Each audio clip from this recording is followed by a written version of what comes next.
Hey, I think we're live now. I hope I'm doing this right. I've not done one of these before, so y'all go easy on me. If you don't know, my name is Rob Bagby. I'm the pitmaster for Swamp Boys Barbecue. I've been doing this for about 15 years or so and made a lot of mistakes. Got lucky more times than I should have. And so I'm just going to kick back and wait for a question or two. All right, Wes tells me I'm good to go. So I'll say it again. My name is Rob Bagby. I'm the pitmaster for Swamp Boys Barbecue. Been doing this for 15 years, and having a blast. And I've never done a live thing like this. So go easy on me and let me know what kind of questions you got.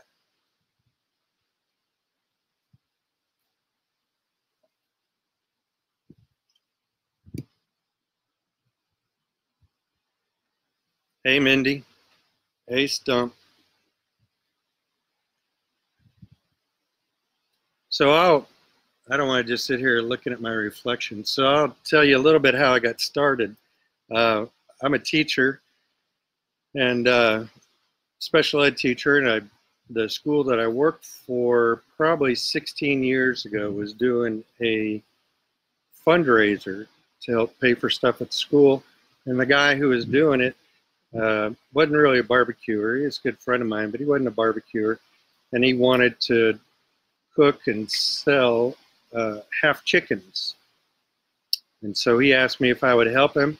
I wasn't much of a barbecuer at that point, to be honest with you. I didn't grow up barbecuing my whole life. But anyway, I agreed to help this guy out. And we get to the school early on that morning, and the chicken halves are all frozen. And we're going to be cooking on a pit that we borrowed from the local bank. And I'm talking Kingsford and lighter fluid and the whole 9 yards. And the chickens got blackened, and I'm sure they tasted like lighter fluid. And it went terribly. It was terrible. And people were returning their dinners because they were black on the outside and raw on the inside, of course, because they were frozen. So that was embarrassing. And I told myself, I said, this sucks. I'm not going to let this happen again. And they put me in charge of the event for the next year, of course. And I started searching the internet, trying to find out, good stuff to barbecue, good stuff for fundraising. And I learned that there was a Florida Barbecue Association. I had no idea. I live in Florida. Had no idea. Turned out, no, I cannot see the questions. Wes just asked me always. Oh, there we go. Sorry. I guess I got to be scrolling. All right. We'll cut that story short and save it for another time. Barney Allen, any advice on competition chicken? Gosh, competition chicken is a hard one. I've done everything from fillet the fat off of the skins and get them paper thin and put them over, to not doing anything with the fat except for maybe jacquarding the skins and cooking hot and fast. And I think that's the way I like to go now. I've been doing a lot of hot and fast, and anything that that shortens my chicken prep time is going to be a good thing, and that's the way I'm going to go. So yeah, I like to leave it. I like to use butter. I like to use foil, and cook hot. And by hot, I've cooked anywhere from 325 degrees up to 425 degrees one time. When that's a long story, but anyway, hot and fast, butter, jacquard. I hope that helps you out, Barney. Next one is from James. How many GC calls do you have? I have 64 right now. I think I'm at 64 GCs and 51 RGCs, and those are for KCBS and FBA. So I've been pretty blessed in that realm. All right, I'm scrolling. Hey, Tim Hughes. Hello, Brian. Bradley, what's your favorite wood? I am a big fan of pecan.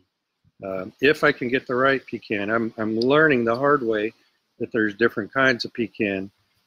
Some of it I like more than others, and I don't know the actual names of the trees to be able to describe them to you, to tell you. But the kind that I don't like has long grain and a lot of grain. The kind that I do like has, if you cut a disc, it has different colors of wood in it. It's got some of the darker wood along with some of the lighter wood, and it splits into chunks very easy. That, you know, so pecan is it, and if you can find the pecan like I just described, that's my favorite flavor of pecan. After that, I guess I would probably go with some hickory. It's hard to beat hickory. I hope that helps. All right, Jeremy, thank you for doing this. Any tricks for brisket you can share? Well, I love cooking some brisket. I'm trying to think with brisket. You know, if we're cooking for the house, for the backyard, I go very light on the trimming. You know, a brisket is huge typically, and near the edges it gets really thin, and that thin part always will cook faster than the middle part of the flat. So if I'm at home, I leave that on. I'll just use the edges, and I'll just make that into chopped or whatever. It'll be the part that's falling apart in your hand. I tell you, I am a big fan of separating the point and the flat, even at home. That mostly came about because of the A9 Wagyu briskets that I'm cooking. It's those points are just so good. I hate to not cook them perfectly on their own.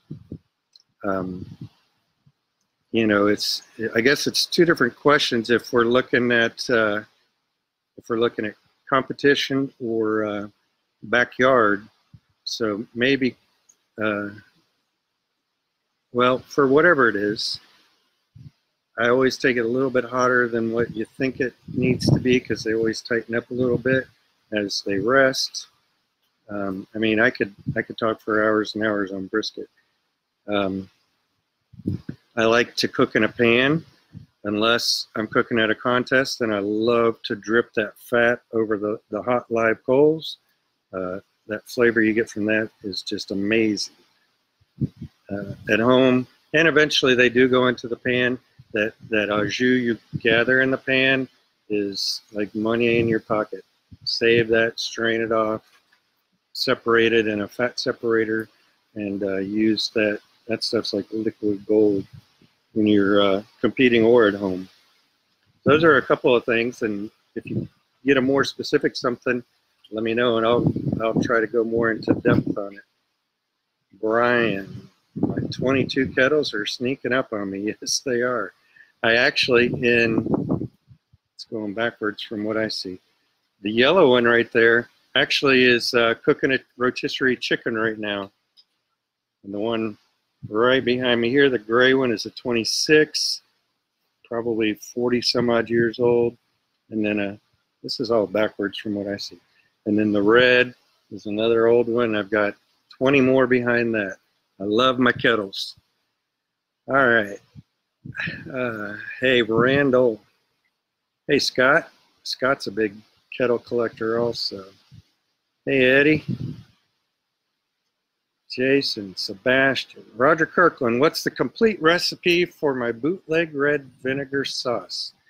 Well, you start with some vinegar, and then you add some stuff, and then you gotta like do it on a full moon, and I'm not gonna tell you, but it is good stuff. I love that stuff, man. That's out of my 2 sauces, soon to be 3.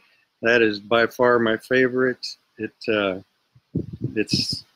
good stuff. I like it. I hope you like it too. I just used some tonight in my collard greens. All right, let me scroll and see where I'm at. Mindy, what meats do you recommend for the barbecue meatloaf? Every time I hear about barbecue meatloaf, I don't know if people are taking jabs at me when I screwed up my barbecue meatloaf on Barbecue Pitmaster, which they probably are, or if they're serious. I'm still, believe it or not, I'm still working on barbecue meatloaf. I tried it again. I usually try it about once a month, and I'm still not there after all these years. But lately I've been using some leftover Wagyu trimmings mixed in with some ground chuck and going that way. But when we did it on the episode, they gave us, oh, what the heck did they give us? They gave us pork, they gave us beef, and they gave us, was it veal maybe? I'm not sure. But I used all three there, and I didn't do so great. I tried, but man, it was tough. Eddie, what do you think of pellet smokers for competition? Well, I don't know if you mean from the, I hear some people say, well, they shouldn't be legal. They're so easy. You plug them in. Or if you mean, are they good for competition or what? I'll go, first of all, I'll go with, are they legal? Well, they're obviously legal, but do I think they should be legal? Yes, I do. I think gas smokers, gas grills, electric smokers, electric grills, I think everything should be legal. It's up to the pitmaster what they put out and how good of a cook they are. So I think they're great for competition. I'll be upfront with you guys. If you're not aware, I am sponsored by Traeger. They're one of my sponsors. But I use my pellet grills every contest, and they are rock solid, something that I know that I can count on every single time. And I feel they give me an advantage. I really do. I mean, they are so solid. They're so trustworthy, and you kick it to, you set it for 325 and it goes to 325 in just a matter of minutes. I mentioned earlier I cooked chicken at 425. It's a long story, but the short of it is I got my chicken an hour and a half before turn-in, and it came to me an hour before turn-in, and it was frozen. It was partially frozen. Like I said, it was a long story. Wasn't my fault. It was just an unfortunate mistake. But I cranked that thing up to 425. It shot right up there quickly, and I was able to turn in the chicken. I didn't get a call, but I avoided getting disqualified. So I love pellet smokers for competition. I love them at home. I love them. And I guess that's it. If you get a more specific question, let me know. Hey, everybody. Hey, Andy, Hubert, James. What's your favorite cooker for competitions and why? Also, when will your sauce be available locally in South Carolina? All right, good questions. My favorite cooker for competition and why? I'm blessed. I'm at the point now. I've done a bunch in competition barbecue, and I'm always going to be competitive, and I'm always going to want to win. But now I'm starting to get to the point to where I can loosen up a little bit, and I try to have more fun. And because of that, I'm involving multiple grills, multiple smokers for competition. Right now, I'm using QDS drums from Sweet Smoke Q. Those drums put out an amazing flavor if you know how to use them correctly. I'm using my Traegers, which I've already spoken about how rock solid they are. And the third pit that I have, or third type of pit that I compete with, is an Old Hickory Ace BP, which is not a rotisserie. It's it has a charcoal basket in it and a convection fan to keep the air moving. And I tell you what, man, I love each of those pits equally, pretty much.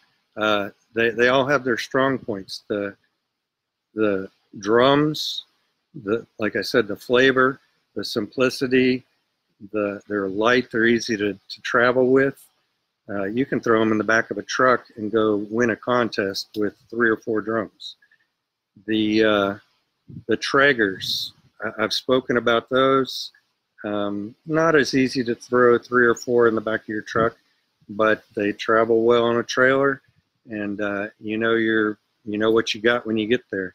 The old Hickory, I've had that on my trailer the longest.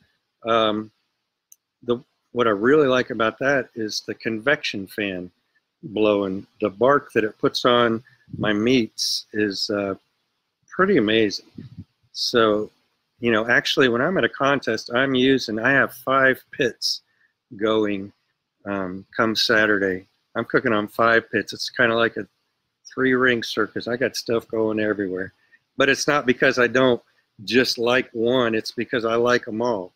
I guess I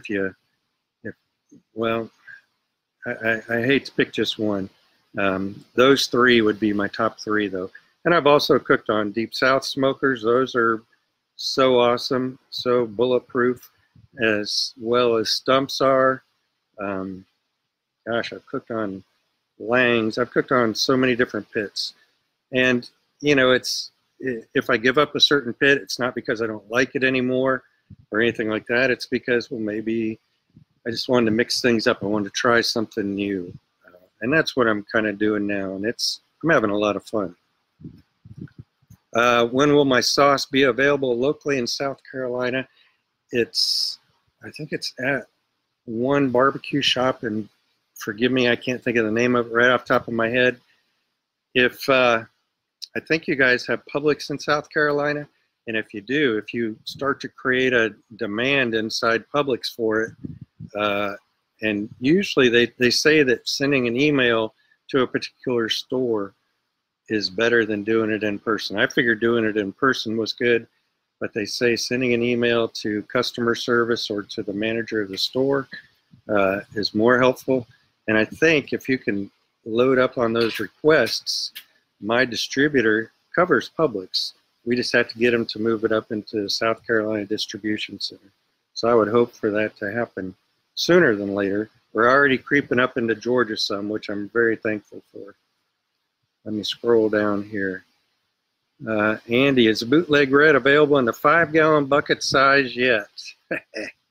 You're awesome, Andy. It is not, although that could be arranged. I do have it available in a half-gallon size. I have to put that up on my website, and I'm counting on you buying a bunch of them, Andy. I appreciate your support on that. All right, I'm scrolling. Hey, Tyler. Tyler's got some nice Webers going right now. Jonas just pulled a tri-tip off the Weber kettle. All right, excellent. Andy, 3 sauces. I hear that right?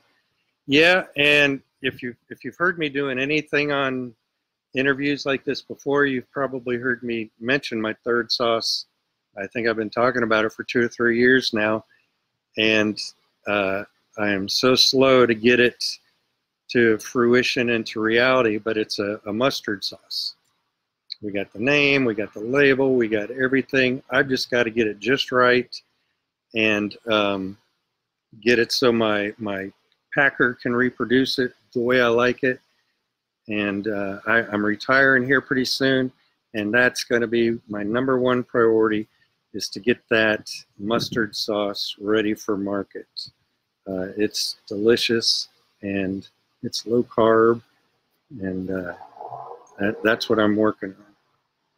Scott, bootleg red rocks on Brussels sprouts. Yes, it does. Hey, Tyler says Andy would like a 55-gallon drum of my bootleg red to bathe in. All right. You just put a picture in my head that I'm probably not going to be able to get rid of for a while. Oh, Mindy. Okay, no, thanks. Mindy says the question about the meatloaf, what meats for a meatloaf, was not a jab. I didn't think it was. coming from some of my barbecue friends, it would be, but I didn't think it was from you. I'm sorry if I made it sound like that. But yeah, you know, it's the ground chuck, whatever you can put in, chuck, veal, pork, ground pork. It's I'm not that good at meatloaf, like I said earlier. I'm trying to get better. Eventually, I'm going to master meatloaf. So we'll see how it goes. All right.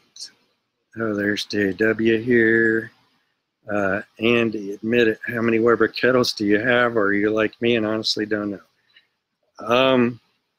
I don't think my wife's watching. Maybe she is. Actually, she knows.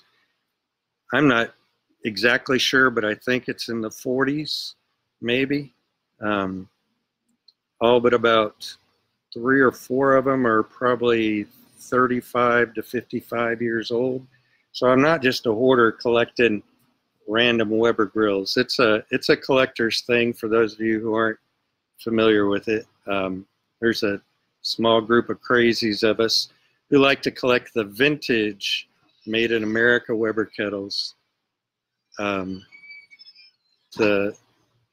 old ones, the ones that are colors, you know, with the porcelain finish, they survive so well, and we remake them, refurnish them, refinish them, whatever the word is.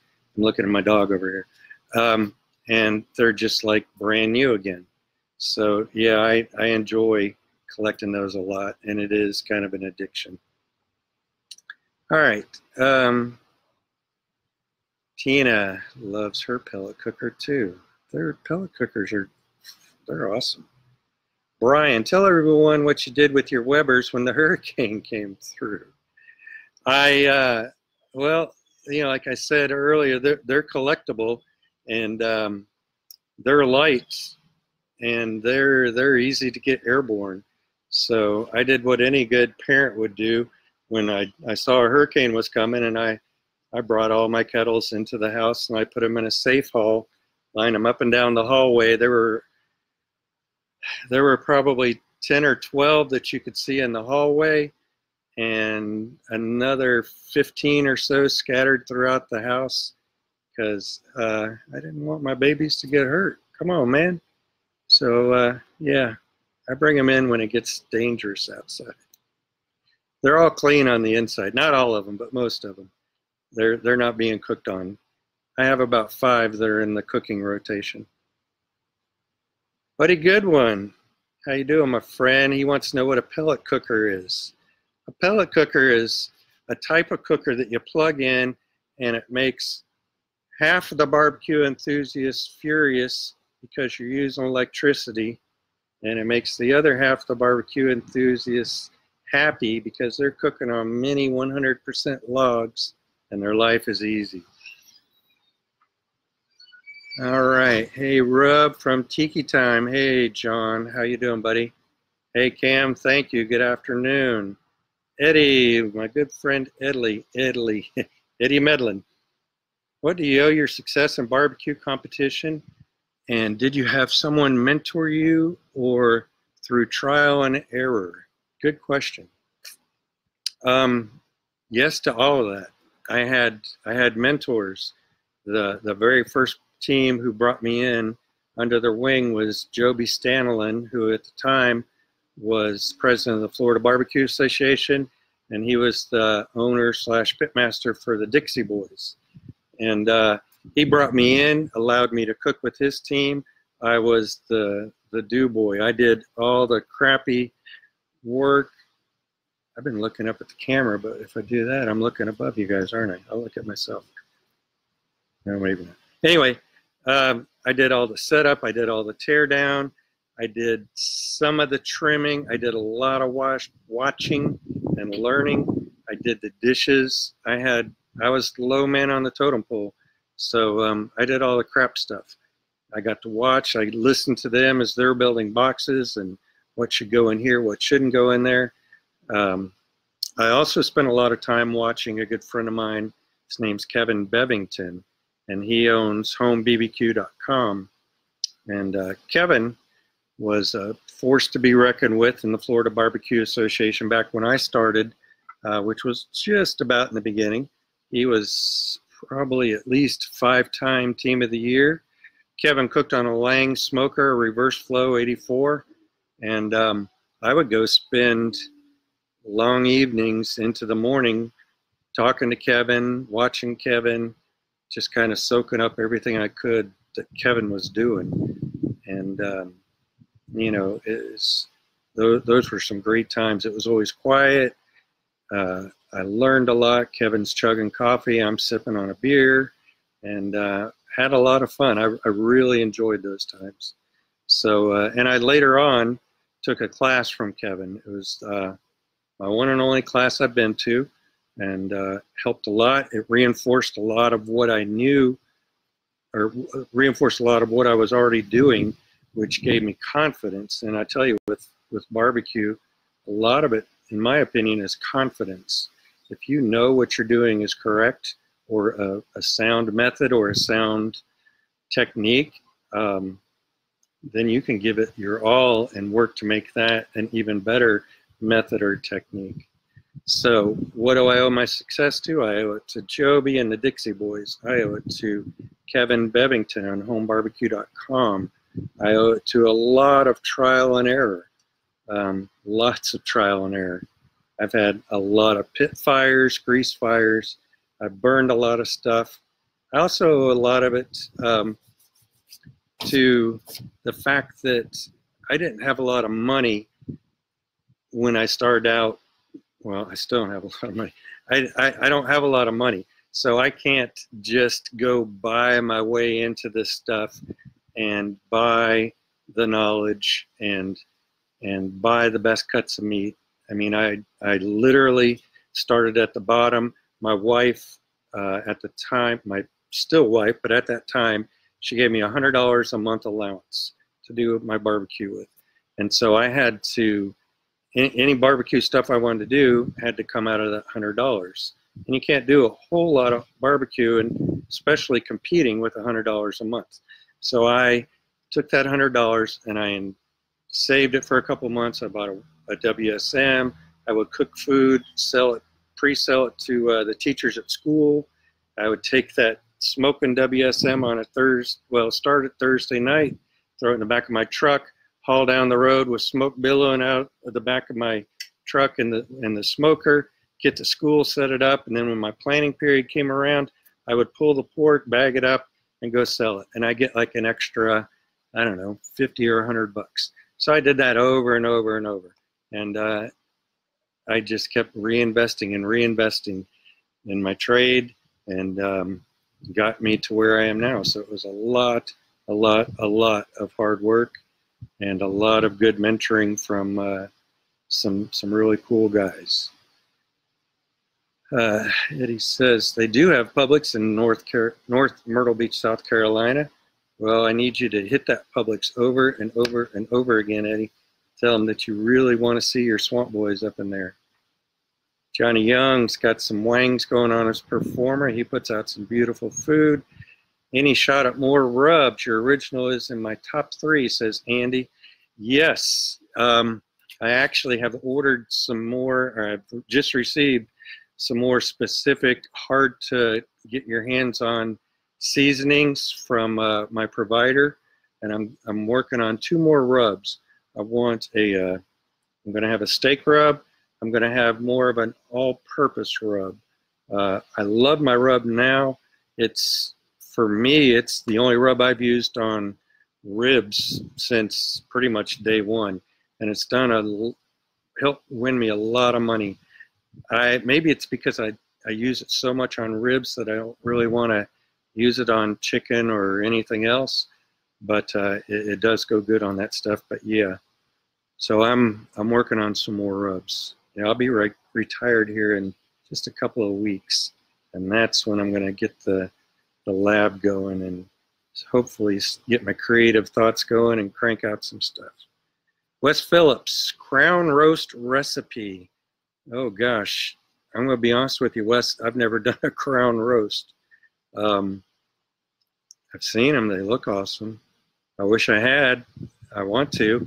I really don't have anything for you. I do prime rib roasts quite often, but I don't have a crown roast recipe. I'm sorry. I need to work on that. Low carb is the key, says Eddie. Buddy Goodwin. I thought meatloaf was your nickname. I love you, buddy. Yeah, meatloaf is my nemesis.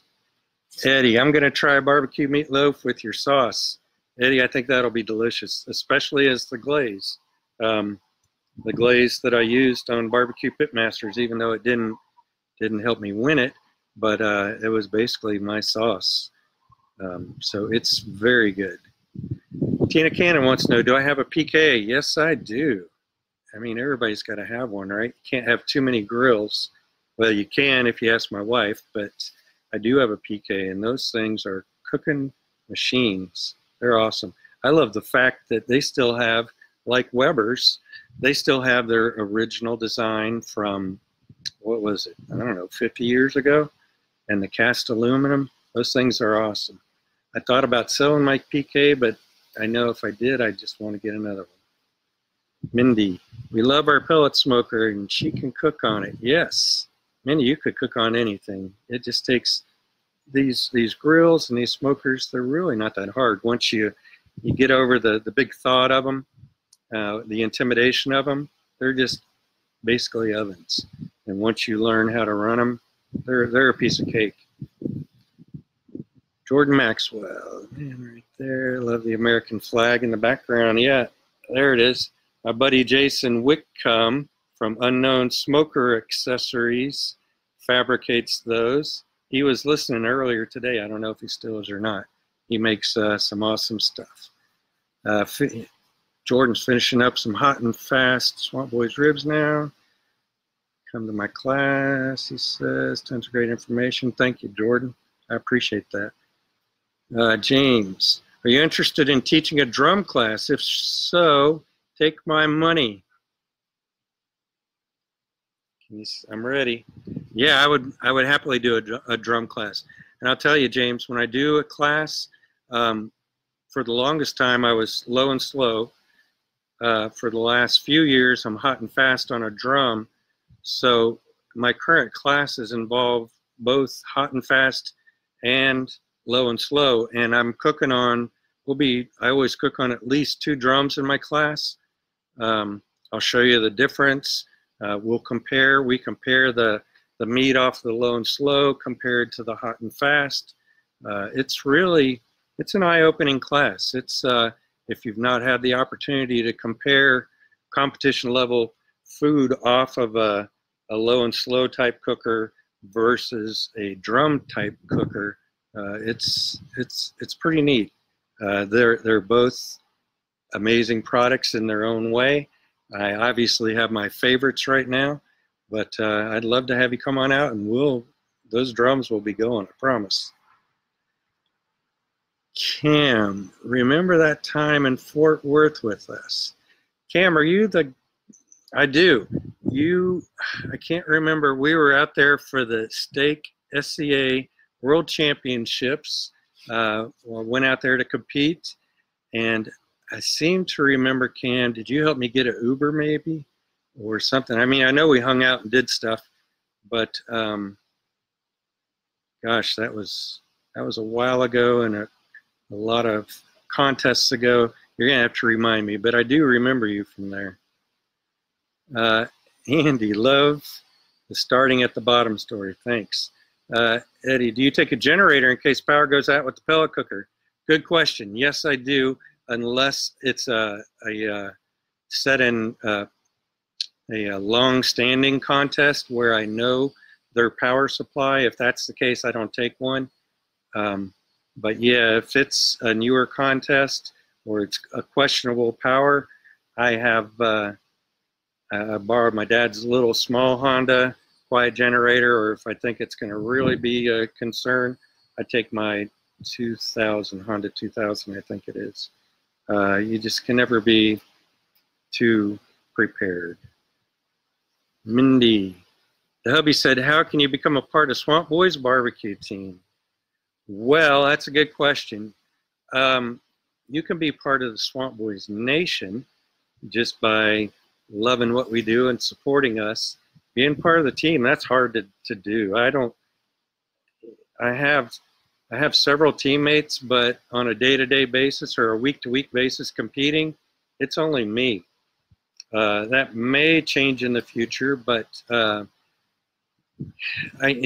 teaching and especially being a special ed teacher creates a lot of stress during the week.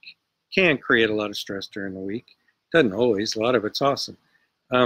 But I bet, a typical teacher probably gets 500 questions a week, 100 a day, easy. And when I escape to a barbecue contest, I like to close my doors, close the sides, and just listen to the nice quiet hum of the air conditioner. And I close my eyes and there's no questions. I don't have to make small talk with anybody. I just get to decompress for a while. So that's probably part of the best thing I like about contests, besides the competition part, but just getting to decompress and close off the world for a little bit and relax. So I probably won't be taking on any new teammates anytime soon, although, in retirement, I might get plenty of decompression time. Who knows? I might.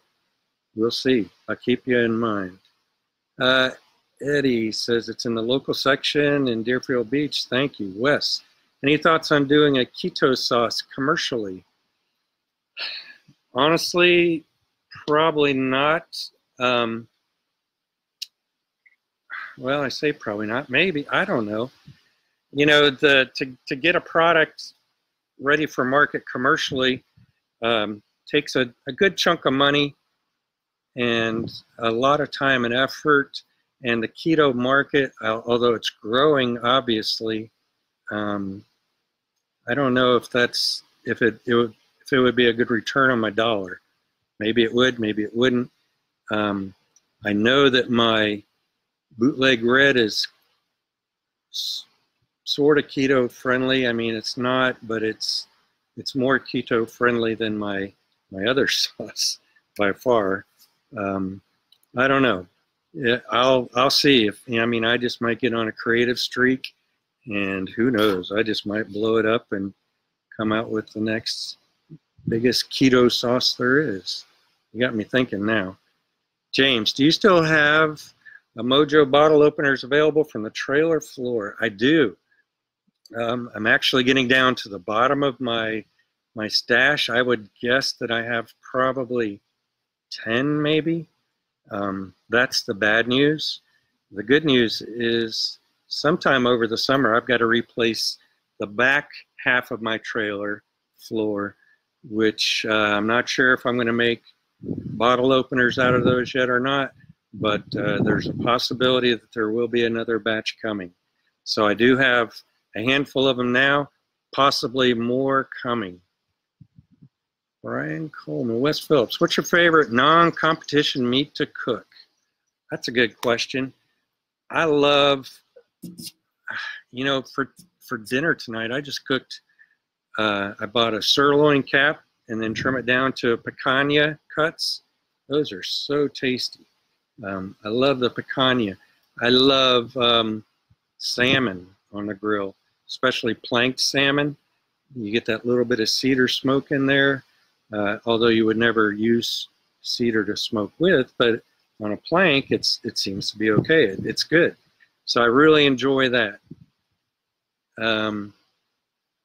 So yeah, picanha, steaks. I've slowed down a lot cooking on cooking SCA contests. I lost my way. I started off doing really well with those. I lost my way. People like Brian Coleman came in and his wife Dana, kicking ass all over the place. Sorry about that. Forgot his family. Kicking butt all over the place, and I got my feelings hurt a little bit, so I'm taking a break from steak. Eddie says, think I'm smart to go because of egos solo. Yes, that's true. Tina, what are you going to do when you retire? Compete more? TV, radio, infomercial? Well, that's a good question. I don't think I'll compete more, because my wife and I are empty nesters now. Before, up until this year, our kids were here, and my wife and the kids would hang out and do stuff on the weekend. And now it's just my wife, and I don't want to leave her at home all that time. And she's not real interested in going to many of the contests. She enjoys a few, but not too many of them. So I don't think I'll compete more. TV, I've heard that I have the looks for radio, so TV is probably not it. I wouldn't mind doing TV, but apparently I was a one and done. They had me on Pitmasters for 2 episodes and didn't call me back, so I think that answered that question. I would do radios, I would do infomercials if I saw a way to make money. I'm retiring from teaching, I tell my friends, but I'm not retiring from working. I'm just not going to work for the man anymore, unless you call me the man. I'm going to work for me. I'm going to do things my way. So I'm looking forward to that part. I want to grow my brand. I want to, there's been a little bit of talk about me doing some classes for one of my sponsors. I would love to do that because it would involve some traveling, and I hope that pans out. So that's what I think I'm going to do. I'm not going to hit the competition trail 52 weeks a year. I'll do a little bit more catering, although not much. But yeah, just work smarter in my old age and enjoy times. I told my wife I'm going to swap out my morning coffee for a morning Bloody Mary. I think I could do that. Brian Coleman, the Godfather. Thank you, buddy. Wes, how many different sanctioning bodies have you cooked in? I have cooked in FBA, KCBS, SCA, Mosquito something. It's like a backyard group.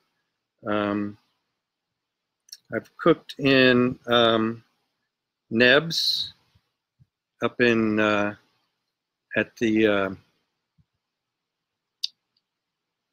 what's that cool NEBS contest on the river? Harpoon, yeah. At Harpoon, I've done up there. I think that's probably it. So for my sanctioning bodies. Eddie, I noticed that in Frostproof, that was your sanctuary. Yeah, I guess you're talking about my trailer. Wes Phillips wants a can opener. Gotcha. Eddie, have you ever used pimento wood from Jamaica for chicken? I have not. I see a lot of advertising for it, but I haven't. I use one wood during competition, and I keep things, some of you guys might be surprised at how simple things go at my competition. I have one wood, one sauce, and 2, maybe 3 rubs, and that's it. That is it. I keep it very, very simple. Jeremy, who's the one person you don't like competing against? Gosh. Yeah, it's going to, well, I don't want to call out any names. The kind of person I don't like competing against is the person who's cocky and full of themselves and talks that way and presents themselves that way, like they got nothing to learn. They know it all. Fortunately, there's not a whole lot of people like that in barbecue, thank God. If there was, I don't think I'd still be involved with it. As far as maybe being intimidated, who do I think I'm going to have a hard time beating, or who maybe psychs me out? Yeah, there's a handful of those for sure. Anytime I'm going up against Iowa Smoky D's, which thankfully doesn't happen too often. Any of the big guys. Shake and Bake. I'm drawing blanks. Pick any of the top 5 or 10 in KCBS and FBA, and I don't want to say I don't like going up against them. I do, because you can't get better unless you cook against the best. But when they're in the crowd, when they're in the field, it kind of knocks a little bit of the edge off my fun that weekend, because I don't like to lose. So I maybe throttle down the fun a little bit, amp up on the seriousness. Wes, what do you use to estimate your catering needs for pork, butt, ribs, and chicken? Catering is a good question. It's been a lot of trial and error. When I'm doing, if I can, I like to keep it to a single meat. If it's pork butt, I will usually figure about 1/3 of a pound cooked meat per person. If it's chicken, like a leg quarter or something, I'll figure like 1.5 leg quarters per person. Ribs, I usually figure 3 to 4 ribs per person. And then I just count up, what that adds up to. Like if I'm doing catering for 100 people, I had somebody ask about ribs for 100. I figure, to play it on the safe side, I figure 3 people per rack of ribs. That's going to give me about 33 racks of ribs. I know I'm going to have a few end bones here and there that'll help cover. You're going to have some of the lighter eaters who only want 1 or 2. You're going to have a few heavy eaters who are going to try to get 5 or 6. Ribs especially, it's best if you serve them. Don't let them serve themselves, because people have big eyes and they'll load their plate and quite often throw stuff away because they took more than they could eat. So yeah, we could talk for hours and hours on catering, but catering can be a very lucrative business, or if you do it conservatively, it can go really well. John Williams, as someone new to competition barbecue, I've seen the same 5 teams dominate the FBA. What does it take, in my opinion, to break into the top tier in competitions? Good question. It takes a lot of dedication. The teams who you see in the top 5 every week, for the most part, I would say they're competing in at least 20 contests a year. They just don't go out and compete 5 or 10 times a year and come in the top 5 consistently. Now, you can certainly do that and come in the top 5, but it would be hard to do it consistently. I know that when I take even a week off from competing, that the next contest I'm at, I miss some of my marks. I talk in my class, I just came up with a round number of 100 because it's easy to talk about. There are probably 100 key things you have to hit, key marks you have to hit in a barbecue competition to be successful. And in my opinion, it's the team or the person who hits the majority of those marks and does it the best. So if I don't, like right now, I'm in probably a 6 or 8 week no competition time, and I'm going to forget, out of those 100, I'm probably going to forget 10 or 15 things that have to be done. Some are very, very minute things. Some are big things. But I'm going to forget a big handful of those things that have to be done to be finishing in the top 5. So to crack the top 5, you've got to know those 100 things. You've got to, you don't have to take a class, but a class will certainly help speed up your learning curve.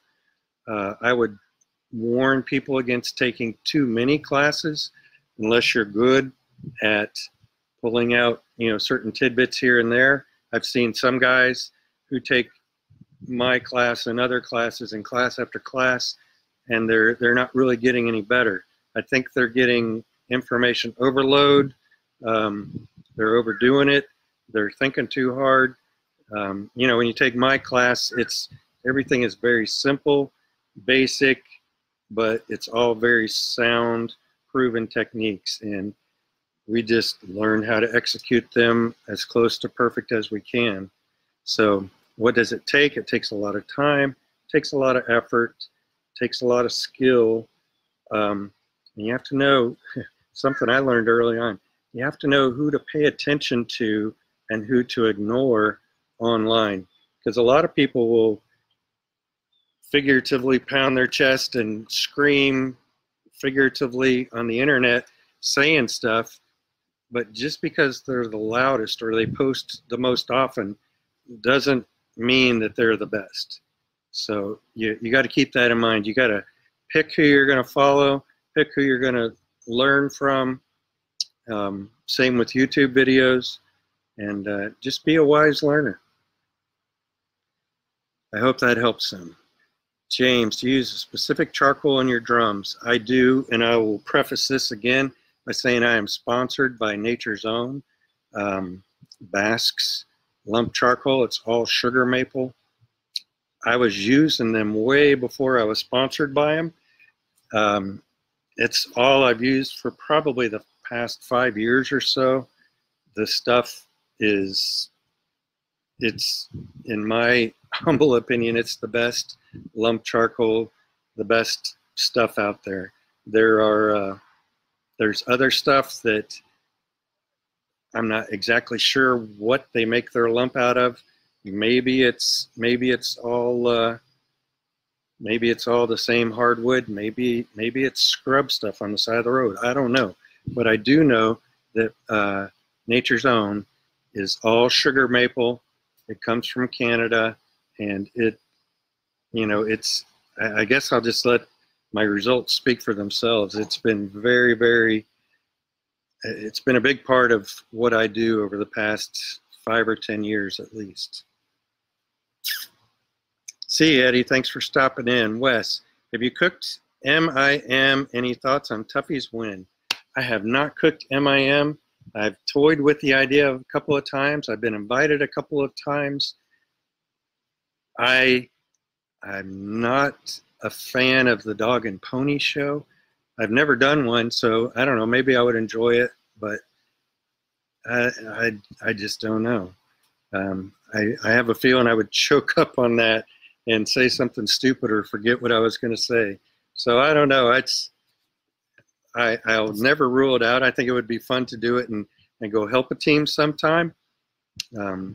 Whether or not Swamp Boys will ever do it, that's yet to be seen. Thank you, Carrie. Oh, thoughts on Tuffy's win? Tuffy's the man. Now, I said just a few minutes ago to an earlier question, you can't just go out and compete 5 times a year and hope to be in the top 5 every time. I should have put a disclaimer on that. Unless you're Tuffy Stone, that son of a gun can go out and compete after not competing for months and win a major contest like Memphis in May, like the Jack Daniels, like, I don't know if he's won the American Royal. He probably has. But that guy, he's a superstar. I was fortunate. I was blessed. I got to meet Tuffy way back. We both started about the same time. He took off a lot faster than I did, but I love Tuffy. He's awesome. I'm so proud for him, so happy for him. Let's see. Thank you, Carrie. Great teacher. I appreciate that, Carrie. Ryan. A little disappointed with how good our ribs were. Oh, okay, that's at MIM. Yeah, Carrie's just coming back from MIM as well. What are your social media platforms for everyone to follow you? I have Facebook. I have Rub Bagby is where I do the majority of my stuff. I have also have Swamp Boys Barbecue Rubs, Barbecue Rub and Sauces, or Barbecue Sauces and Rubs, something like that on Facebook. I have a Twitter account, Swamp Boys BBQ. I'm still trying to learn Twitter. I'm not that good at it. It's hard to follow that stuff. They're not as, I don't know. I need to spend some time. I have Instagram. I think that's Swamp Boys BBQ as well. I'm getting better at Instagram. My daughter helps me with a lot of this stuff. I'm still learning. So that's what I've got going on with those things. I do have a website, swampboys.com. Please explain sponsorships. Thank you, John Williams. That's a good question. And it looks like we might go over, and I'm okay going over for a little while, as long as you guys are. As long as there's interest, I'll keep babbling. Sponsorships. That's a good question. I get a little frustrated sometimes and a little disillusioned sometimes when you see brand new teams, and I'm, brand new, I mean brand new, coming in saying, I want to get a sponsorship. How do I go about getting a sponsorship? And of course, I'm reading it online, so maybe I'm misinterpreting.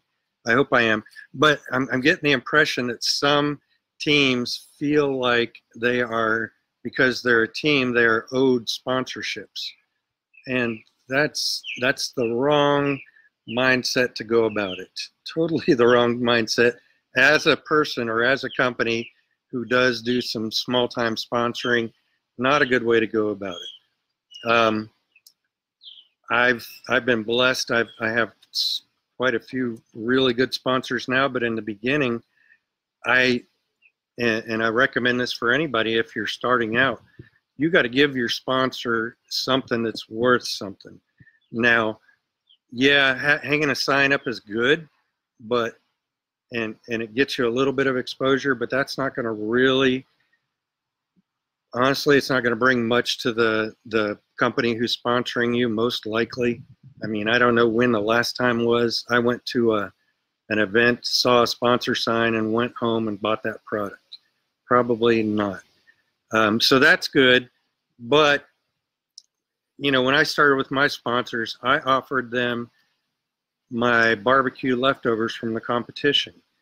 I had a fella here local who would give me up to, I think it was up to $200 per contest on a gas card for fuel in exchange for all my leftovers.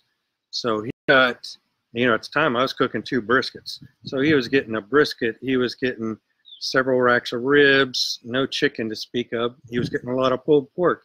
He was, and that was stuff that I would have either given away to friends and family or eaten at lunch the next week at school.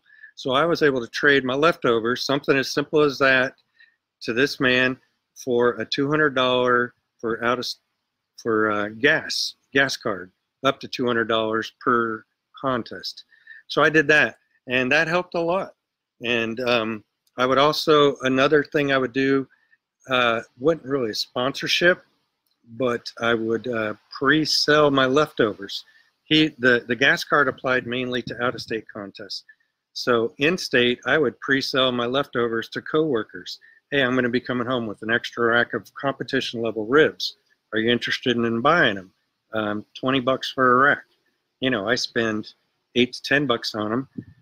I'm either just going to eat them or give them away. So if you can pre-sell that ahead of time, that's another good way to do it.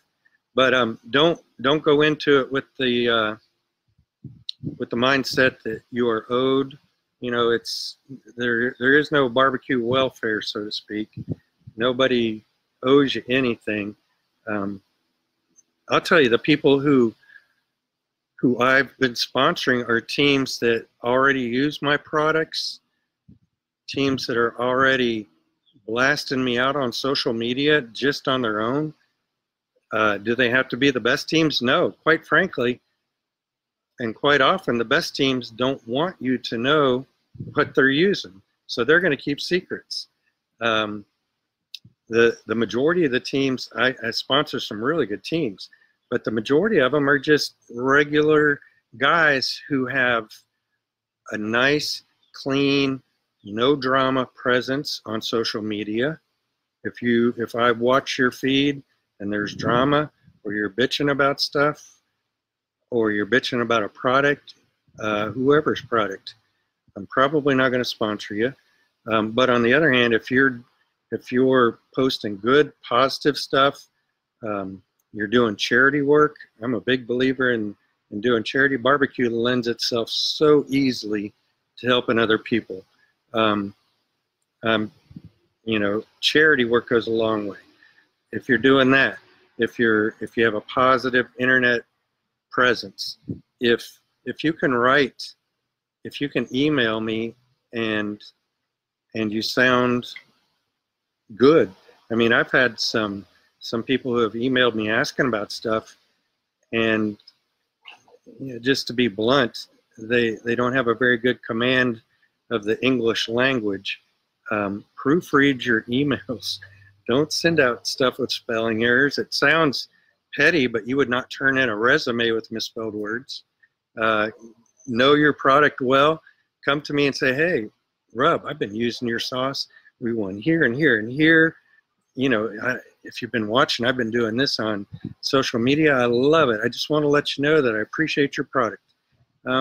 You know, those are the kinds of people that I look for and that I want partnered up with me, because at the end of the day, you're a brand ambassador. You're out there representing Swamp Boys.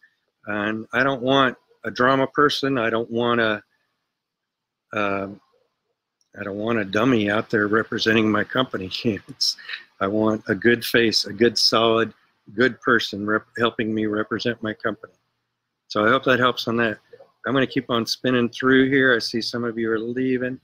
Competitions are on my list to get to. Biggest competition I've done. I want to do some up in the Northeast. I've been blessed, man. I've competed, I don't know how many different states, but from California to Illinois. I want to do some in Wisconsin. I've got good friends up there. I've competed all over the Southeast. I've competed in Amsterdam, in The Hague, over in the Netherlands. The biggest one I've done by far has been the American Royal.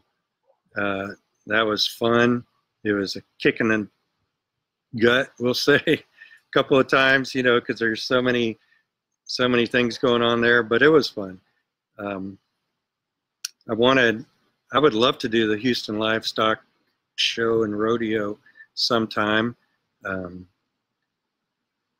know, there's a lot I want to do, and hopefully I'm going to get to a bunch of them.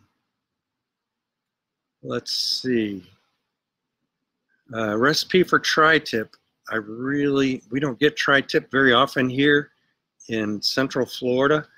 I will tell you this, some of the very best steaks or beef that I've had has just been seasoned with kosher salt. I learned 10 years ago, forget about table salt, get that out of your repertoire, let's say, for seasoning. Go to kosher salt, or better, the flavor from just good solid kosher salt or pink salt or a good sea salt is amazing. You know, keep it simple. I've been saying I'm a simple method, simple kind of guy. Salt, good fresh cracked pepper, some garlic. It's hard to beat that. Get info, okay. Do I need to check that rotisserie? You know, I think it's probably done, but my coals have wound down too, so it's just staying warm now. Grill Giants one day, sure, I'd be happy to do something on Grill Giants. I hope I think I did get your question, Barney. If not, ask some more. Are you going to be out at the OBR tour that's heading to Florida? I don't know about that. I need to find out about that. Where it is, when it is, if it's an open date, I would love to. OBR is awesome. The work they do is great. We did an OBR-like thing down here in Florida 14, 15 years ago, and it was a fantastic weekend. Got to feed a lot of people and really enjoyed it. So I love the work that OBR is doing. All right, it looks like, unless I'm missing something, I've hit the questions. If you guys have any more, the mosquitoes haven't started to bite yet, and I still have some sweet tea.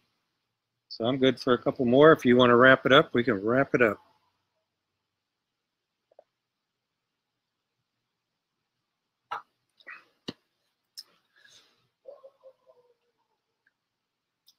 It looks like that's it.